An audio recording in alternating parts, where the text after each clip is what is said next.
So let me start by saying you don't need a gimbal. Ooh, so many confused faces right now. No, look, it's simple actually. What I want to say is you don't need a gimbal to make great videos because it's just a tool, it's a different style of shooting, and I definitely don't want to sell you a gimbal in this video. That's not the point of this video. What is the point of this video? Well, the thing is, I've been using my Zhiyun Crane 2S gimbal a lot more in the past few months, and I'm really starting to appreciate it. And also, I realized that some shots you just cannot do handheld, or with one of these stabilizers. I mean, you probably could, but it just wouldn't look as good. And that's what I want to show you in this video, why I like my gimbal.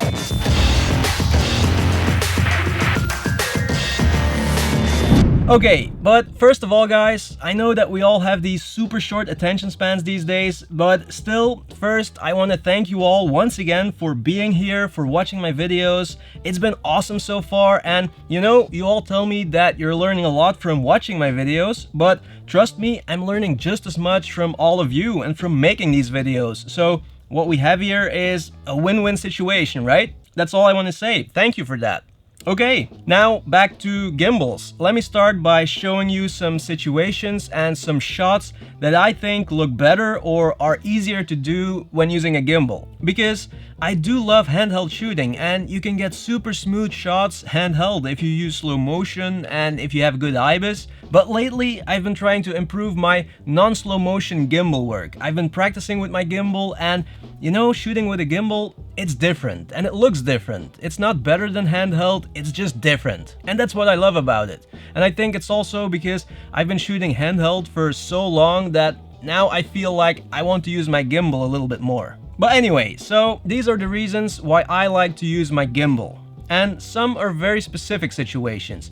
First of all, there's composition. And this is for a lot of shots, not just some specific shots. Because a problem I have sometimes when shooting handhelds, especially when I'm walking around and there's a lot of movement in the shot, well, the thing is, you have to pay attention to and composition and where you're walking and keeping the camera level and keeping the camera steady, because even when shooting handheld, you don't want too much shake. But the problem is that in those situations, I tend to tilt the camera like this, because I'm paying attention to all those things and I'm not paying attention to how level my camera is. And there's nothing wrong with tilting the camera a little bit, it depends on what you're going for. But for some projects and some shots, I just want the damn horizon leveled, you know what I mean? And then I get so frustrated when I come home and I start editing and I get seasick because of this kind of horizon. And of course, you can easily fix it in post, but then you have to zoom in and you lose resolution, blah blah blah. And that's why I love the fact that when using a gimbal, you can forget about keeping the camera level because your gimbal does that for you. So you can move around and focus on where you walk so that you don't trip, and composition, and that's it. It just feels more relaxed sometimes. So especially if you're shooting a project where the focus is on composition and getting these really slick, smooth shots, I think a gimbal is a very great help and it just looks so good. Okay, and then my favorite way to use a gimbal. Following someone in one long shot, one long take without cuts. And a great example was in a movie that I watched recently called Nomadland. There's this one long shot where we follow the main character and the light is also amazing, by the way. And I don't know what gear they used for that shot specifically. But anyway, so I'm really into those long shots now. And it's not easy, definitely not. But when you get it right, it just looks so good when you do it with a gimbal because there are no distractions of the camera movement or shake, and you can focus on following a character, a subject, a person. This is me trying a simple version of one of those longer shots. Now, a problem that I have sometimes when doing a shot like this handheld is that I start shaking whenever I have to pay attention to where I'm walking and when the terrain changes or gets uneven, you know? And I don't have that problem when shooting with a gimbal. It's a smooth shot from beginning to end. And I think a long shot like this just looks a lot better when you're using a stabilizer or a gimbal. But it's personal, of course. I used autofocus to make it easier for myself to do this shot. So the only thing I don't like here is that when I go behind the tree, the camera wants to change focus to the tree.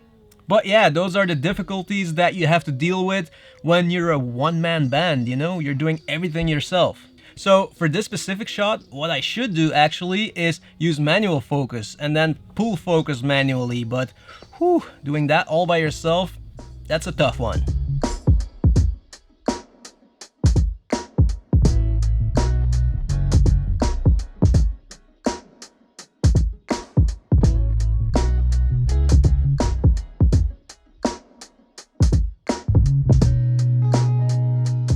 Okay, and then another shot for which I prefer to use my gimbal is low to the ground shots, and especially low to the ground shots with movement. So starting low and then going up, or vice versa, starting high and then going low. First of all, because it's a lot easier to get the shot, and second, I think that this specific shot looks a lot better when using a gimbal instead of handheld. But again, that's personal preference.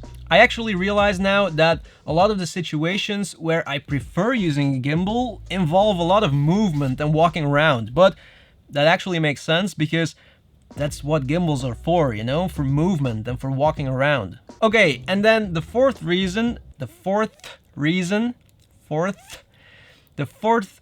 well, no. So reason number 4, why I'm starting to appreciate gimbals more and more is that it just looks different. You all know that I recently shot my first little short film. It was very simple, super short, but I had a lot of fun and I learned a million things.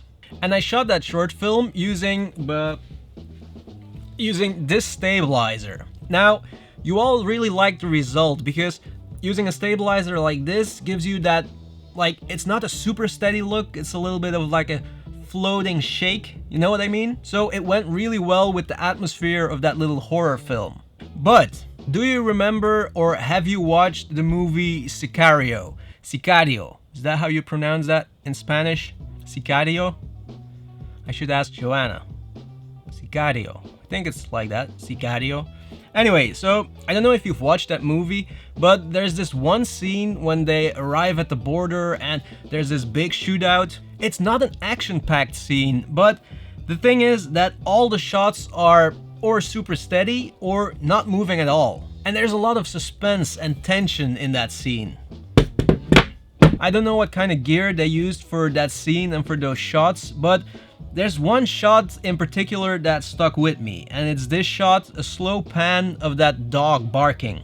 So the dog is absolutely going crazy, but the movement of the camera is very slow and steady. And I don't know what it is. I think it's the contrast between the dog going crazy and then the slow pan of the camera that creates some kind of weird tension. I really like it, and that's why I'm also planning to reshoot my short film, or maybe even make a new version of my short film, but I'm gonna shoot it with, well, first of all, my Sony a7S III, but also my gimbal. I just want to see what the difference is, a moving, shaking camera, and then the same thing shot with a gimbal.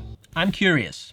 I hope you guys are curious too. I want to see how using a gimbal influences the atmosphere and the vibe of the movie. So we'll see. Anyway, this is where I'm gonna end this video, I guess, because I don't have anything else. So yeah, I'm convinced that a gimbal is a great tool, but of course not for everything. I'm still a handheld shooter, a handheld fan, but I must say that for those specific situations, yeah, I love a gimbal. Now, the real problem is here, should you also get a gimbal if you're only gonna use that gimbal for those specific situations? Because, you know, they're a lot cheaper than 10 years ago, but still not super cheap. So is it worth the investment? Well, I'm sorry, but I can't help you there. That's something you're gonna have to decide for yourself. And I hope that this video helps you to make that decision. Okay, thank you so much for watching, and see you in the next one.